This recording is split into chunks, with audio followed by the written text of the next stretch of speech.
বিসমিল্লাহির রহমানির রহিম। আসসালামু আলাইকুম রহমতুল্লাহি ওবারাকাতু। এখনও যারা আমার চ্যানেলটি সাবস্ক্রাইব করেননি, আমার চ্যানেলটি এখনই সাবস্ক্রাইব করুন। পাশে থাকা বেল বাটনটি এখনই অন করুন। আজকে আমি আপনাদের একটি গুরুত্বপূর্ণ প্রেম, মহাব্বত, আকর্ষণ সৃষ্টি করার জন্য একটি তদবির নিয়ে এসেছি। আপনাদের মাঝে আজকে আমি শেয়ার করব। সব তদবিরগুলোই হচ্ছে পবিত্র কোরআনের পরীক্ষিত তদবির। ইনশাল্লাহ মনোযোগ সহকারে তদবিরগুলো শেষ পর্যন্ত ধৈর্য সহকারে দেখবেন। আপনাদের মাঝে এখন আমি বিষয়গুলো শেয়ার করব।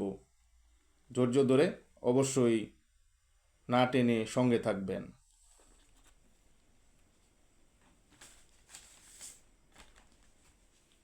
দেখুন, আপনাদের মাঝে আজকে এইমাত্র যে তদবিরটি নিয়ে এসেছি, এটি হচ্ছে একটি কোরআনিক পরীক্ষিত পছন্দের মানুষকে প্রেম, মহাব্বত, আকর্ষণ সৃষ্টি করার জন্য, বাধ্য করা বা বশীকরণ করার জন্য একটি তদবির। এক কথায় বলতে পারেন, পছন্দের মানুষকে বশীকরণ করা 100% পরীক্ষিত বিশেষ একটি আমল। এই নকশাটি খুবই সহজ। এই নকশাটি জাফরান কালি দ্বারা পবিত্র দিন, জুমার দিন আসরের নামাজের পর থেকে মাগরিবের নামাজের মধ্যবর্তী সময় হচ্ছে গুরুত্বপূর্ণ। ওই সময়টি হচ্ছে শামস নুজুম। ওই সময়ে আমল করলে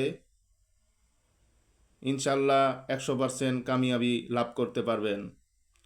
সঠিক সময় সঠিক নিয়মে যদি পবিত্র কোরআনের আমল করেন, ইনশাল্লাহ 100% কামিয়াবি লাভ করতে পারবেন, এতে বিন্দু পরিমাণ সন্দেহ নেই। এই নকশাটি একটি চীনামাটির প্লেট সংগ্রহ করবেন। বাজার থেকে চীনামাটির প্লেট একদমে কিনবেন। যে কোনো তদবিরের বিষয় যখন আপনারা ক্রয় করবেন, তা একদমে কিনবেন, কখনো দামাদামি করবেন না।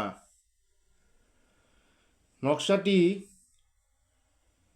যদি চীনামাটির বর্তন বা প্লেট না থাকে, তাহলে একটি সাদা কাগজে আমি যেভাবে লিখেছি দেখুন, ঠিক এইভাবে শুরু থেকে শেষ পর্যন্ত নকশাটি সম্পূর্ণ শেষ করবেন। নকশাটি একটি সাদা কাগজে জাফরান কালি দিয়ে লেখা শেষ করার পর আপনি যাকে বাধ্য করতে চান বা আপনার পছন্দের ছেলে বা মেয়েকে বাধ্য করতে চান, ধরুন আপনি পছন্দের ছেলেকে বাধ্য করবেন। এখানে খেয়াল করুন, আমার আঙ্গুলটি যেখানে পড়েছে, এই যে ফালান, এই ফালানের স্থলে লিখবেন ছেলেটির নাম। তারপর এখানে দেখুন বিন আছে, বিন লিখবেন। এখানে যে ফালানটি আছে, এই ফালানের স্থলে লিখবেন ছেলেটির মায়ের নাম বা বাবার নাম। তারপর আছে আলা হুব্বি। তারপর লিখবেন মেয়েটির নাম এবং বিনতে মেয়েটির মায়ের নাম।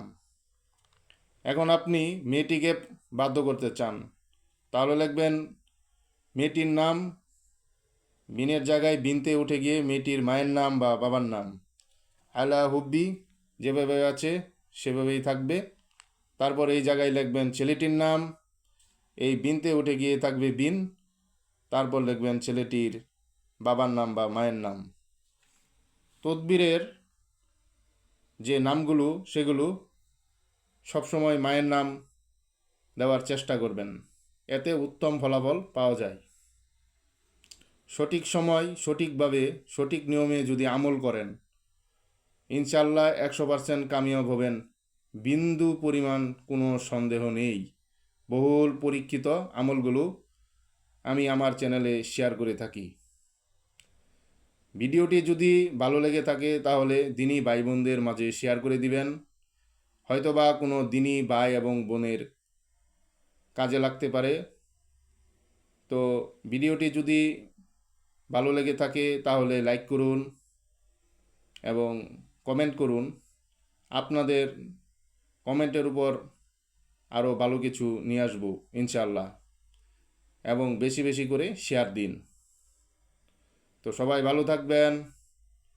আসসালামু আলাইকুম ওয়া রাহমাতুল্লাহি ওয়া বারাকাতুহু।